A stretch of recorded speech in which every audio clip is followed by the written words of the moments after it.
Hey, just dropping in to say we're now on Patreon.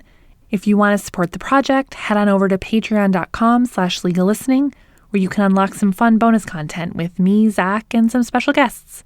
Thanks so much for all your support. Hey, welcome to Legal Listening, where audio obiter is our thing. We're Carly and Zach, and we're so glad you're here with us today.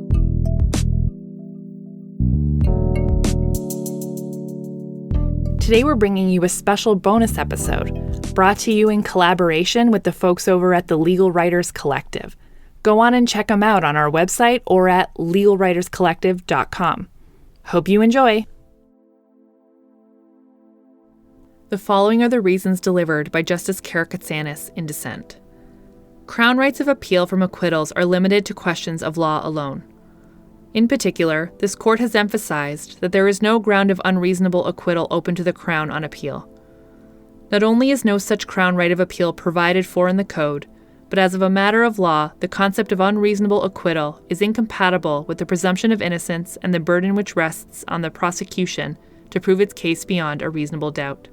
The fact that an acquittal may be on its face unreasonable, or even manifestly unreasonable, does not lead inexorably to the conclusion that a legal error was committed in coming to the decision to acquit.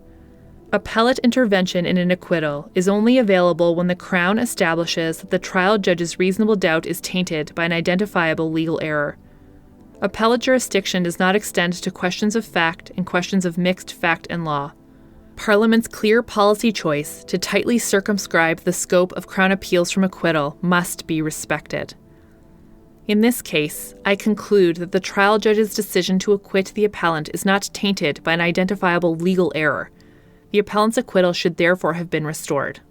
Busy trial judges cannot be expected to write perfect reasons. Appellate courts approach a trial judge's reasons by reading them as a whole rather than finely parsing them, presuming that the trial judge knows the basic principles of criminal law. On a Crown appeal from an acquittal, this court has further emphasized that the adequacy of a trial judge's reasons is informed by the limited nature of the Crown's appeal rights. The Court of Appeal found that the trial judge applied a wrong legal standard to the facts and that he conceived that a principle exists that a brief period of speeding, no matter how excessive the speed, cannot satisfy the mens rea requirement. Reading the reasons as a whole, I am not satisfied that the trial judge relied on the erroneous principle that, as a matter of law, a brief period of excessive speed alone is insufficient to establish the mens rea for dangerous driving. Of course, there is no such legal principle. Momentary excessive speed can establish the mens rea for dangerous driving where, having regard to all the circumstances, the manner of driving supports an inference that the driving was the result of a marked departure from the standard of care that a reasonable person in the same circumstances would have exhibited. The trial judge correctly stated the relevant legal principles applicable to dangerous driving, and restated the mens rea test in the course of his mens rea analysis and conclusion. The trial judge's treatment of case law does not provide a basis to infer that he failed to apply the proper principles or constrained his assessment of all of the circumstances by relying on an erroneous legal principle.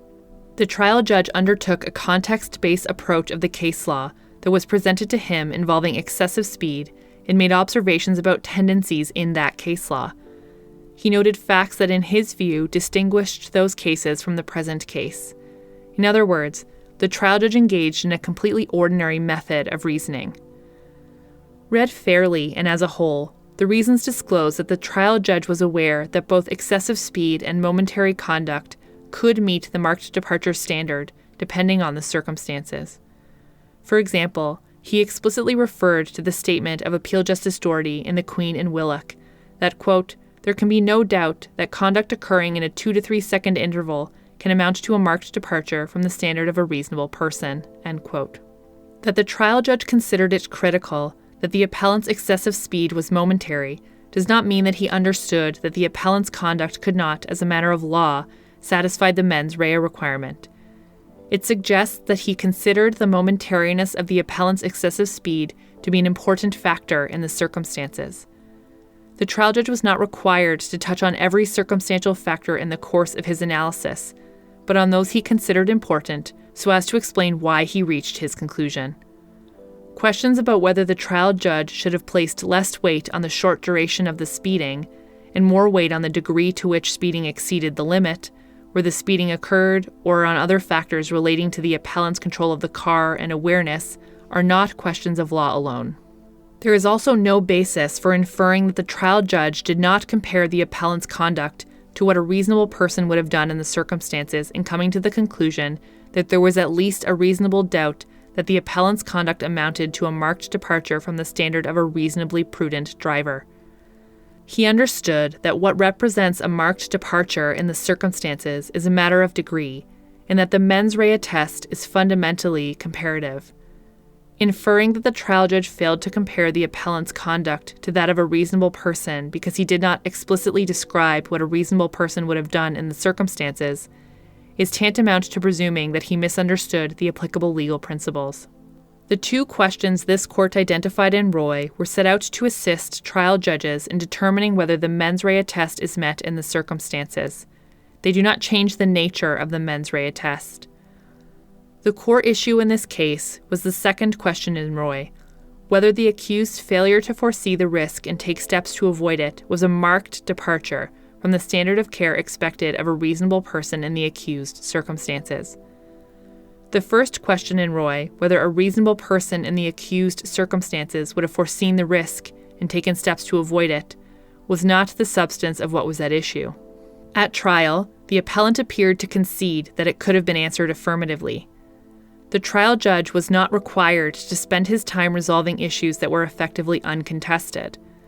In any event, the trial judge implicitly answered the first question by finding that the appellant's failure to foresee the risk was aptly described as a departure or a mere departure from the normal manner of driving.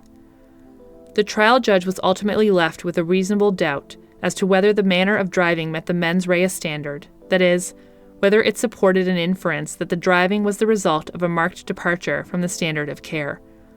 As stated above, whether his decision to acquit on that basis was reasonable under the circumstances is not at issue in a Crown appeal such as this one.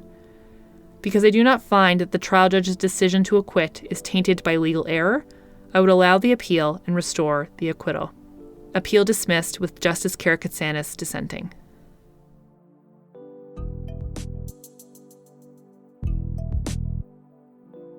Thanks for the listen, friend.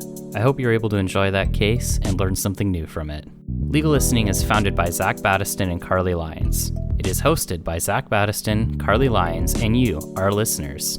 Executive produced by Zach Battiston, Carly Lyons, and Anthony Radomile.